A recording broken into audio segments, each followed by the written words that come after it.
Welcome to Heal In Gift of Love. This is episode 43, part 7. We're reading from Vajra, Sound of Peace, practicing the 7-chapter prayer of Guru Padmasambhava by the Venerable Lamas Kenshin Palden Shenrab Rinpoche and the Venerable Khenpo Se Wang Dongyal Rinpoche. The first Lama passed in, I believe, 2010. The other presides over the Padmasambhava Center, which is in the Catskills. Look up padmasambhava.org if you're curious for more. They also have a center in Palm Beach, actually Lake Worth, right on Federal Highway, and I'm contemplating a visit. We're reading from chapter 4. We talked about the Harukas of Padmasambhava, the second Buddha. That'll be explained further in other episodes. The mysteries, are they real beings? Are they really dwelling in the timeless realm, in heaven? Is it like an AI super intelligence that has these images that if you tap into them, you access the AI associated with that image? You unlock what was embedded within that image of the Haruka, perhaps? Perhaps there's teachings associated with meditating upon the symbol that were impregnated, for instance, by Padmasambhava. Perhaps they were brought into being, and then when you meditate on them, the benefits accrue, but you're not aware that when those things were created, they were created with an intention of liberation. Now we're on page 122. We're backtracking from 125. And we're going to read about the great Bodhisattva Shantara Kishita.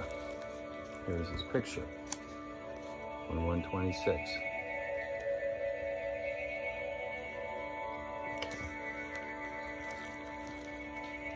Like Buddha Shakyamuni, the great master, Shantara Kishita was also humble, simple, and compassionate, even though he was totally enlightened. He was so peaceful and gentle that the Tibetan people called him Bodhisattva, which eventually became his name. To this day, if you mention the name Shantara Kishita to Tibetans, very few people will know. But if you say Bodhisattva, they will all think of Shantara Kishita. He's known by the name Shantigosha, which means melodious voice of peace. The king Trisong of the time, late 8th century AD, invited him to Tibet and referred to him in a written work as Dharma Shatigosha. The histories recount his first meeting with King Trisong. Shantara Kishita was very humble and immediately paid homage. Then he took the king's hand. "Do you remember me?" Asked him 3 times. "No, I don't remember because I haven't done enough meditation." The king knew that he was a teacher of Buddhism. That's why he invited him. And he asked, "Why do you teach?" And Shantara Kishita replied, "I teach cause." He says, "What do you teach?" "I teach cause, condition, and result. That which is suitable and unreasonable. And reasonable. That which is suitable and reasonable, I teach. That which is unsuitable and unreasonable, I avoid." Shantara Kishita asked the king if he remembered him because long ago in a previous lifetime they had vowed with Guru Padmasambhava and Dorje Dudrum to bring the Dharma to Tibet. Shantara Kashita had already extended his current life by several centuries so that he could be alive during King Trisong Dutsen's time in order to fulfill this vow. His name is King Trisong, or Trisong, Trisong, and his last name, Deutsen, Trisong Dutsen. So Shantara Kashita wanted to be alive during his lifetime. He was a great realization being, and the teachings say that he was an emanation of Buddha Vajrapani. But on an external level, he was just like Buddha Shakyamuni, humble, simple, and gentle. How to practice the prayer requested by Namkhai Nyingpo, page 26. Here's the accompanying illustration.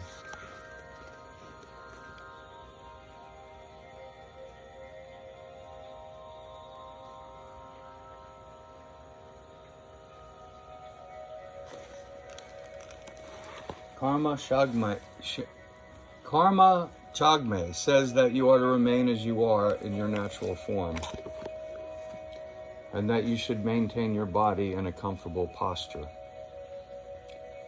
Ignite your bodhicitta, devotion, joy, and appreciation. In particular, feel unfailing devotion.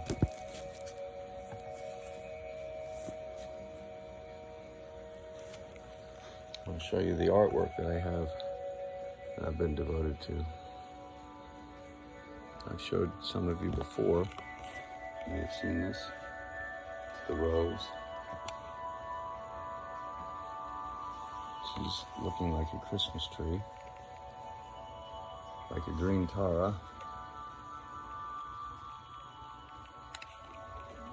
Just give me a second and I'll put this back together.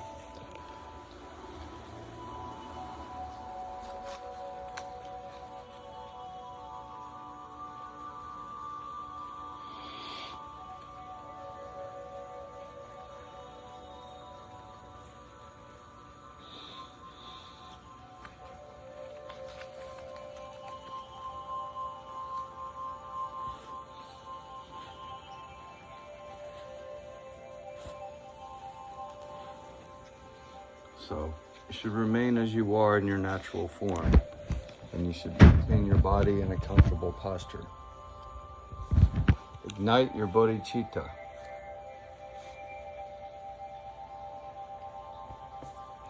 Ignite your devotion.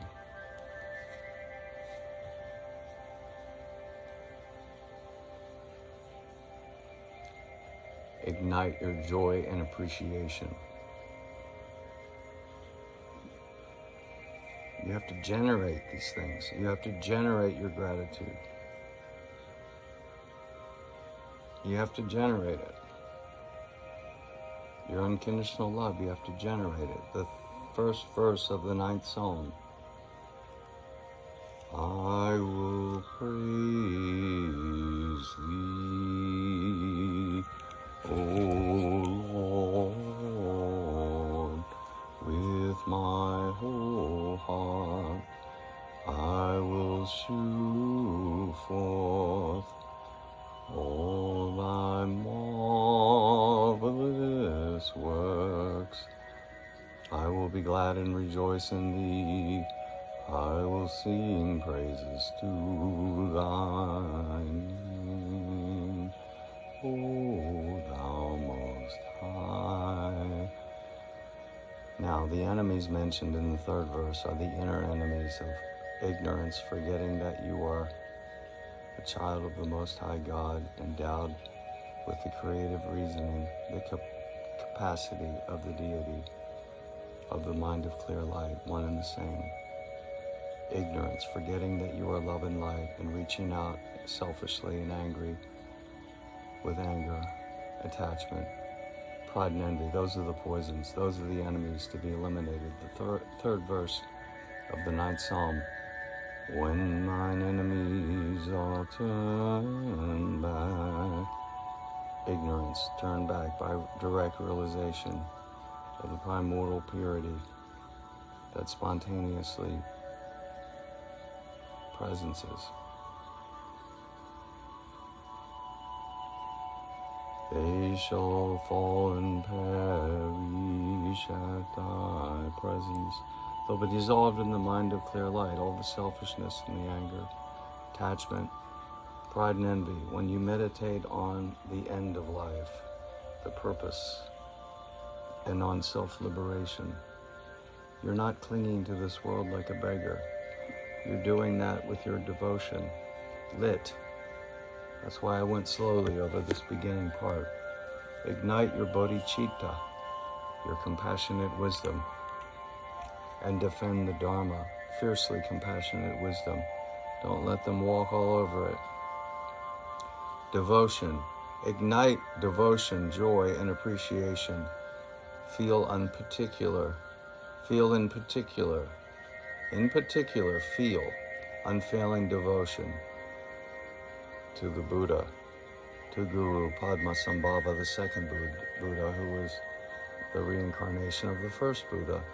Feel the devotion, unfailing devotion to all the lineage masters. Then one elbow right above your crown chakra. Visualize a giant white lotus with many thousands of petals.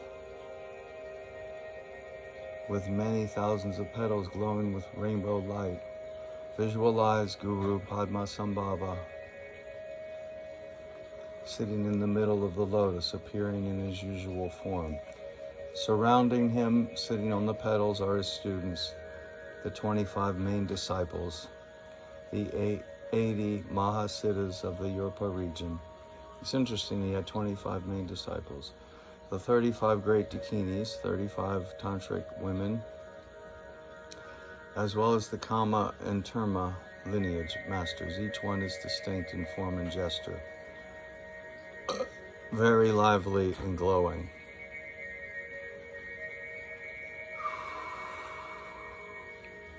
They are all in the transcendental wisdom rainbow body of love, compassion, and wisdom. Above Guru Padmasambhava's crown chakra, visualize a red lotus with 1,000 petals. In the center of that red lotus is the Vidyadhara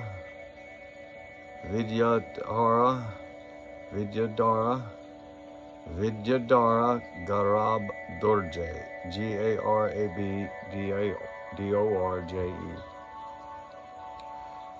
Garab Dorje, Garab, capital Dorje, Dorje. Garab Dorje is white in color. He wears Dharma robes. He's seated in the Vajra posture. He looks like the Buddha Shakyamuni, with his crown chakra protruding and with all the major and minor marks.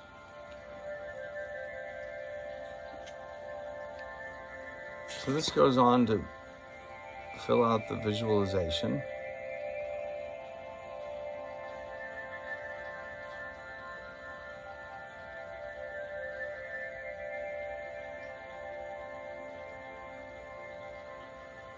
And now we'll get to the mantra.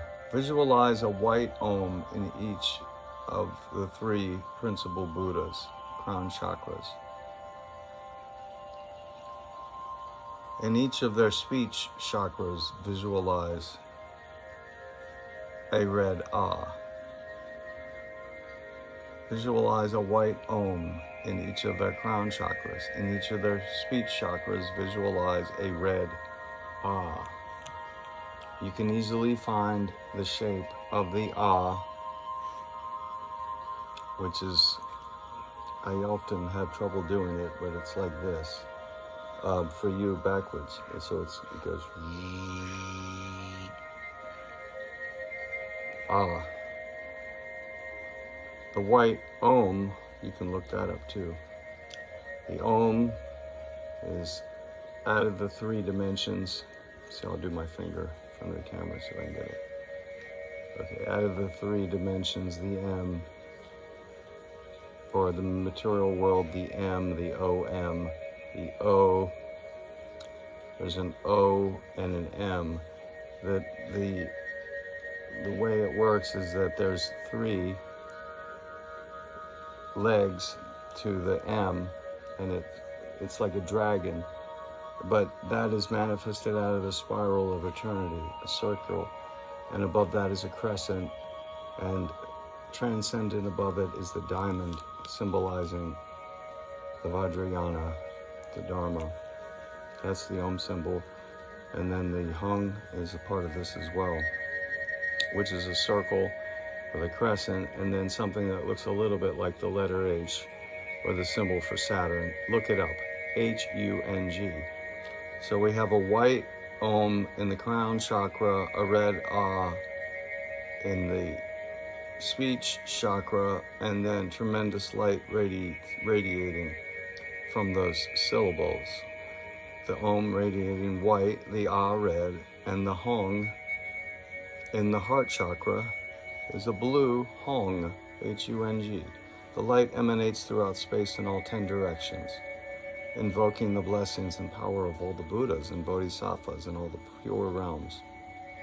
So in this case, they are using the three principal Buddhas, Guru Padmasambhava, Gaurab Dorje, and Samantabhadra. And we've discussed some of this before, but okay. Here's a right here is that's a Hong. That's the blue Hong. You can look that up on the internet and get a good picture and draw it, or you can order cards from Tibetan Buddhist centers. I use Ligmincha Institute's cards. I don't see a picture of an Ah here. That's much later in the book.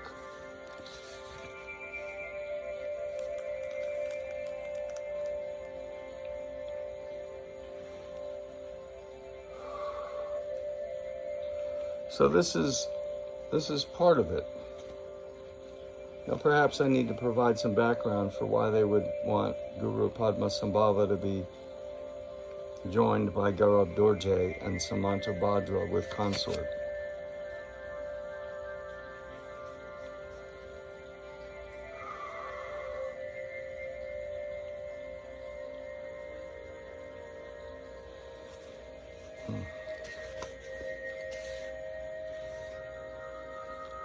Well, this is a pretty simple meditation.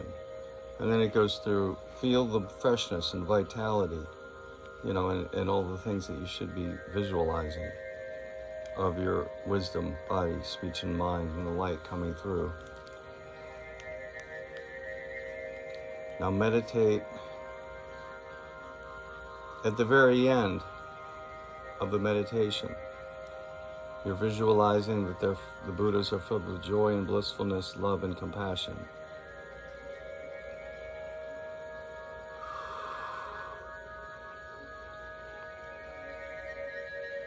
They dissolve into light.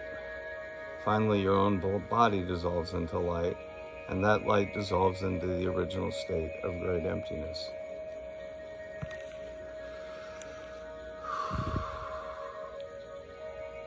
Now meditate on the nature of mind without distraction and without forcing anything. Keep your awareness and don't allow yourself to be distracted, but again, do not use force. This instruction is the foundation of the Dzogchen portion of the prayer requested by Namkhai Nyingpo, which we will soon discuss in detail. Meditate on the nature of mind for as long as you have time. Then dedicate the merit. When you come out of meditation, see everything as a rainbow, as magic or a dream, or if you prefer, see all forms as the rainbow body of the Buddhas. Hear all sounds as the rainbow speech of the Buddhas, and experience whatever occurs within your mind as the rainbow thoughts of the Buddhas. This approach is known as practicing the three Vajra states of Vajra, body, speech, and mind. The three Vajra states are the display of primordial wisdom, the original nature which is free from all the fabrications of duality mind. Questions and answers, page 130.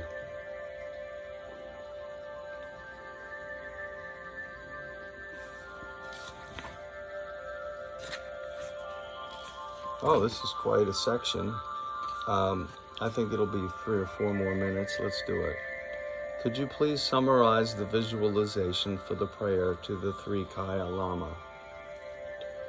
Sit in a good posture, 1 elbow length above your head. Visualize a lotus with 6 petals. On top of that, a moon disk.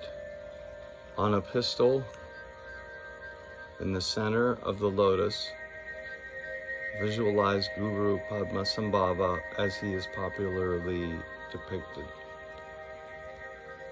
Guru Padmasambhava is the Nirmana Kaya Buddha for this visualization. That's the physical incarnation. This is the picture aid.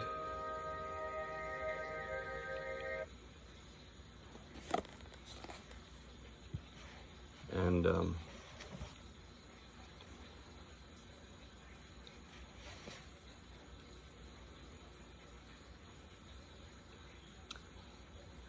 on the 2 lotus petals to the right,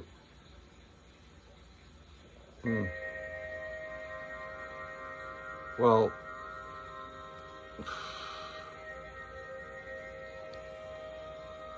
again, they use the white Om, the crown chakra, the red Ah at the throat, and the blue Hong at the heart. Red, white, and blue. So,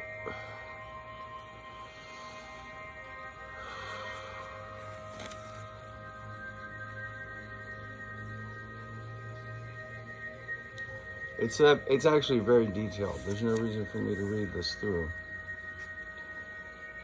After you've chanted the prayer, visualize that blessing lights emanate from the 3 places of the Buddhas above your head, which dissolve into the 3 places, into your own 3 places, removing all your obscurations. And everything dissolves into light. And that all dissolves into you. And here's the final picture of Guru Padmasambhava with his consort.